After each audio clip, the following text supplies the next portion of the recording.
38살 되는 남자입니다. 결혼한 지도 어느덧 8년이 되어가는데 아내와는 아무런 문제가 없다고 생각했지만 그건 저 혼자만의 착각이었습니다. 여태껏 거짓의 가면을 쓰고 있던 껍데기뿐이었던 아내를 곁에 두고서 살았네요. 저도 잘한 것은 하나 없습니다. 아내가 진정 원하는 게 뭔지도 모른 채 그저 주변에서 본받을 만한 인구부부다 하는 이빨린 소리와 두려워하는 평가에만 신경을 쓴 저의 잘못도 있다고 생각합니다. 아내는 결혼해서 살아온 기간 8년보다 훨씬 더 오래전부터 알고 지냈습니다. 제 인생의 반 가까이 아내를 알아왔는데 제가 아내에 대해서 아는 거라곤 그저 얼굴 이쁘다는 거 말고는 아무것도 없다는 생각이 듭니다. 그동안 아내가 집에서 갑갑해서 밖에도 놀러다니고 아파트 단지 내에서 친구들 사귀면서 나름대로 잘 지내보려고 노력을 하고 있구나 하는 생각을 했습니다. 몸살 기운에 일찍 퇴근했는데 내 집에서 내 돈으로 다니던 헬스장에서 만났다는 그 자식한테 매달려 있는 아내를 보기 전까지는 말이지요. 그런 아내의 모습은 처음이었습니다. 아내를 처음 알게 된 건 처제 덕분입니다. 원래부터 제가 공부를 잘했습니다. 범생이라고 소문이 날 정도로 공부만 했었지요. 그때 당시에는 공부를 안 하면 정말 무슨 큰일이라도 나는 줄 알았습니다. 물론 그때 공부를 열심히 해뒀기에 지금 적잖게 밥벌이를 하고 있는 제가 있는 것이겠지만 제가 벌어봐야 얼마나 벌겠습니까? 월급쟁이 중에서 좀 더 번다 뿐이지. 제 친구 중에서는 틈만 나면 컴퓨터만 하던 녀석이 있었고 대학도 별 볼 일 없었던 녀석이 있는데 지금에 와서는 제가 버는 돈의 몇 배를 벌고 있는 친구도 있습니다. 아무튼 그때 공부밖에 안 해서 대학만 가면 내 멋대로 살겠다고 다짐을 하던 때였습니다. 물론 제가 하고 싶은 만큼은 즐기지 못했던 것 같지만 말이지요. 대학교 입학하자마자 휴학계 내고 군대부터 다녀왔습니다. 부모님 간섭 그만 받으려고 그랬지요. 군대도 다녀왔고 저를 맡고 있는 게 아무것도 없을 텐데 대학 초반이라도 제 맘대로 살아보는 시간을 가졌으면 했습니다. 아무튼 그렇게 군대 다녀와서 고삐 풀린 망아지 마냥 살았습니다. 그런데 각 잡고 놀러 다니려고 하니 돈이 없더라고요. 그렇다고 학교와 아르바이트를 번갈아 가면서 왔다 갔다 하기에는 그 당시 시급이 얼마 되지도 않았습니다. 그런데 제가 공부 하나만큼은 잘했기에 과외를 하나 맡아서 시작하게 되었습니다. 그때 제가 가르치던 학생이 처제입니다. 저랑 나이는 2살 차이고 그때 처제는 재수를 하고 있었고 모자란 부분을 학원에서 하기에는 왔다 갔다 하는 시간이 아깝고 여러 명이서 공부하는 것도 싫어서 과외를 구하게 된 게 저였던 거지요. 군대 때문에 공부할 공백은 있었지만 고작 2년 공부 쉬었다고 해서 까먹을 만큼 공부를 적게 한 게 아니었기 때문에 가르치는데 어려운 건 없었습니다. 다행히 처제도 제 가르침 덕분에 일취월장을 하는 게 느껴졌고 그렇게 처제를 목표하던 대학에 보내게 되었습니다. 그런데 처제가 들어간 대학이 제가 재학 중인 학교였습니다. 참 어이가 없었죠. 제가 심지어 입학하자마자 군대까지 다녀오는 바람에 처제와 저는 한 학년 차이밖에 나지 않았습니다. 그래서 원래는 과외로 만나게 되었지만 처제가 대학교로 입학하면서부터는 친구 같은 사이가 되었습니다. 제가 연산이기는 하지만 처제한테는 그냥 편한 선후배 사이가 되었을 텐데 처제는 저를 여전히 선생님이라고 부르고 저를 유독 잘 따르던 그런 후배였습니다. 그때까진 처제의 마음도 모르고 있었지요. 아무튼 그렇게 대학생활 하다가 직장 준비를 하게 되고 제가 목표로 하던 회사가 있었기에 취직 준비하는데 조금 시간을 쏟았습니다. 다음 해가 될 때까지 직장을 구하지 못했고 졸지에 그때 졸업한 처제와 같이 취직 준비도 시작하게 되었습니다. 원래는 아내보다 처제와 더 친했지요. 처제와는 알고 지낸 기간이 훨씬 길었으니까 말입니다. 처제와 저는 같은 회사를 목표로 열심히 준비를 했습니다. 같이 공부하던 시절에 처제네 집, 그러니까 지금은 저희 처가이지요. 아무튼 거기 다녀온 적이 있었는데 그때 아내와는 처음 만나게 되었습니다. 그리고 처제나 장인장모 모르게 아내와 둘이서 사랑을 키워나갔고 제가 취직에 성공하게 되면서 아내와 연애를 시작하게 되었습니다. 지금 와서 생각해보니 제가 아내와 연애를 시작하게 되면서 저랑 같은 회사를 지원하던 처제가 갑자기 진로를 틀어서 다른 회사로 지원을 했는데 이제 와서 생각해보니 왜 그랬는지 이해가 되네요. 아무튼 그렇게 결혼 생활한 기간만큼 연애하는 기간도 길었습니다. 그런 아내가 어떻게 저를 속이고 그렇게 배신을 하고 있었는지 그때는 정말 하늘이 무너지는 것 같았습니다. 손에 아무것도 안 들고 있었기에 망정이지. 그때 제가 몸살기운에 몸이 많이 약해져 있었기에 다행이지. 뭐만 들고 있었다면 아주 큰일이 나도 났을 정도로. 그때의 기억을 생각하면 아직도 몸이 바들바들 떨려옵니다. 아무튼 아내는 그때 무릎까지 끌어가며 제게 싹싹 빌면서 사과를 했어요. 제가 사과를 안 받아주니 그때 처음으로 자기가 왜 바람을 필 수밖에 없었는지 토로하더군요. 매일 일에만 매달리는 제가 싫다? 일에 지쳐 돌아와서는 자기 할 것만 하고 휙 쓰러져 끝내버리고 등 돌려 누워서 잔 게 누구냐 하면서 아내는 아내 나름대로 저와의 시간을 기대하고 있었을 텐데 그동안 제가 돈 벌어온다는 이유 하나만으로 가정을 돌보지 아니했던 겁니다. 아내가 다른 사람이랑 붙어먹는다고 해서 무조건 아내만 잘못했던 게 아니었던 거죠. 그래서 아내와는 그때 대화로 잘 풀었습니다. 외롭게 만들어서 미안하다. 이제는 나도 잘하겠다 하고요. 솔직히 말하기 민망합니다만 아내는 사실 좀 알고 그때 붙어먹던 트레이너 놈이 더 생각이 났나 봅니다. 극적으로 아내와 화해를 한 지 2달이 채 지나지 않아서 저희 집 베개 밑에서 나와서는 안 될 포장지를 제가 찾아냈거든요. 아내에게 이게 뭐냐 물으니 대답을 못하다가 제가 아파트 카메라 한번 다 뒤져볼까 울음장을 누워서 결국 그 자식을 다시 만났다는 자백을 듣게 되었습니다. 진짜 충격적이었지요.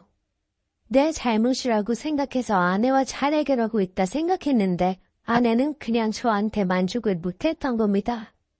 아내가 정신 못 차리고 바람을 계속 피고 있는데 바보같이 억울하다는 생각보다 그동안 공부만 하지 말고 몸도 좀 키우고 운동도 좀 할 걸 하는 생각이 들더군요. 저한테 걸린 것이 2번째겠지만 사실 마음 한구석에는 내가 출근해 있는 사이에 내가 모르는 부분이 더 있지 않겠나 하는 생각이 들었습니다. 처가에 가서 이혼하겠다고 난리법석을 떨었는데 장인장모는 이유만큼은 참아달라며 제 다리를 부쩍 굽히더군요. 단 한 사람, 이혼하라고 내 등을 떠밀어준 사람이 있었으니 그건 처제였습니다. 당시 아내의 2번째 바람이 발각되고 제가 정신적으로 너무 힘들어서 회사 고모고 다 때려치겠다고 나왔는데 회사에서는 다행히 제 사표를 수리하지 않고 일단 휴직 처리를 해줄 테니 한동안 쉬다가 복직하는 게 어떻겠냐고 먼저 제안을 해줬습니다.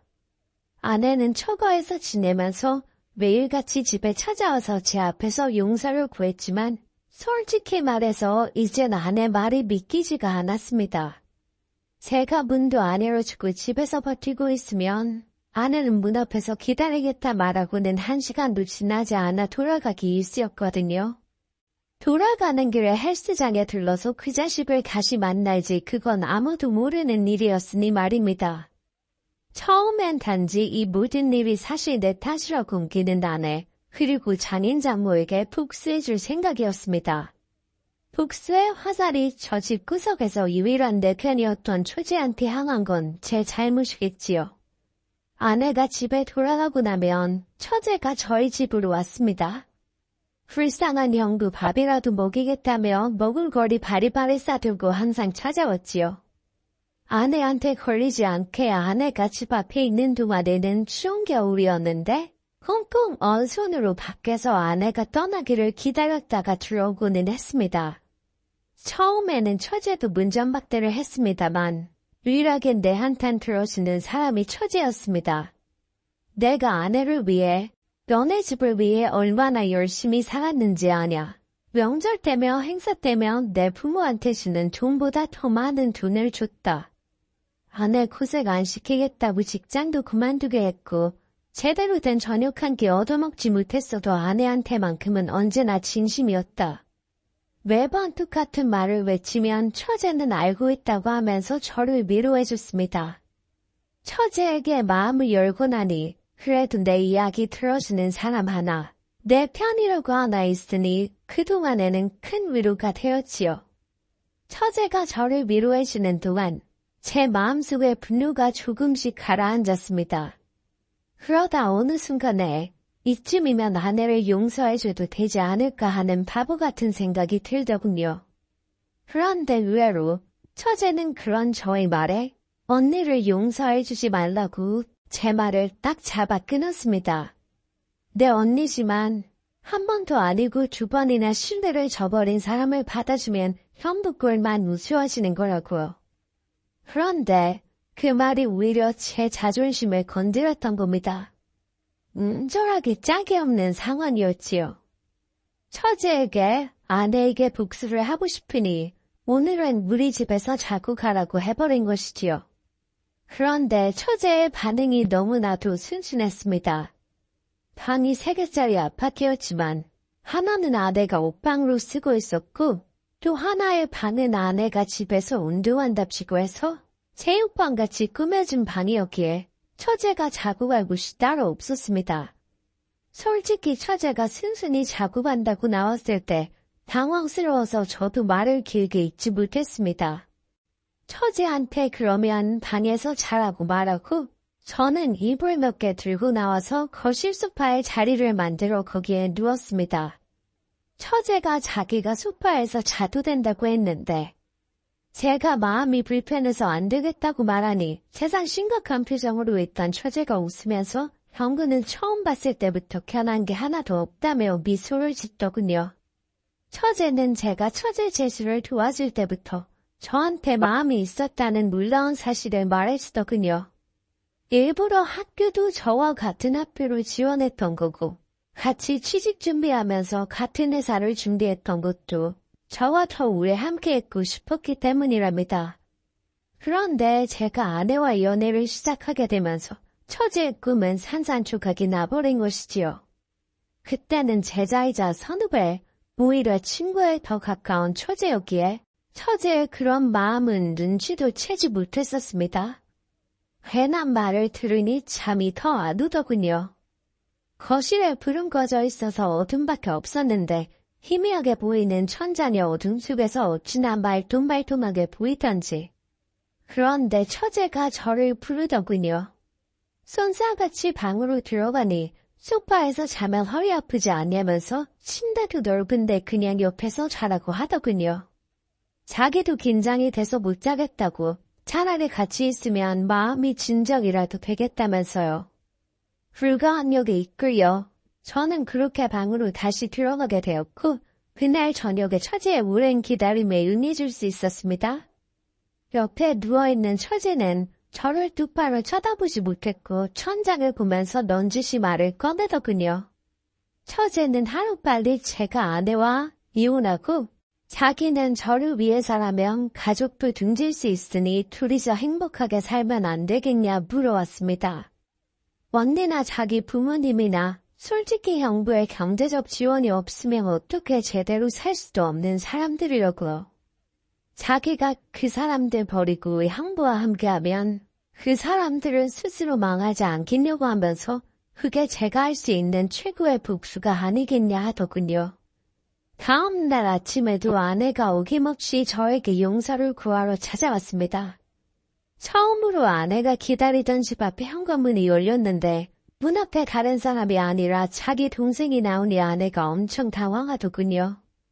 어떻게 둘이 그럴 수가 있냐며 사람이 어떻게 그러냐고 소리를 지르는데 솔직히 저는 그 상황이 통쾌했습니다.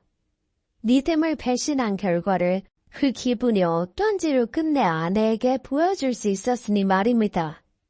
지금은 아내와 결혼 생활을 시작한 내 집에서 아내가 아닌 다른 사람과 살고 있습니다. 이제는 내 행복을 찾을 때라고 생각하고 이 결정에 대해서 절대 후회하지는 않습니다. 그 상처는 벌써 다 치유가 된 것 같고 부장님 덕분에 휴직했던 회사도 다시 나가서 경제활동하고 있습니다. 처음에는 아내를 향한 복수나 마찬가지였겠지만 이제는 제가 제 짝을 찾은 거라고 생각하고 있습니다. 시간을 돌릴 수만 있다면 아내에게 고백을 하기 전인 그때로 돌아가 없던 일로 만들고 진짜 행복한 삶을 위한 선택을 내렸을 겁니다. 하지만 이렇게 지내는 지금도 나쁘지만은 않네요.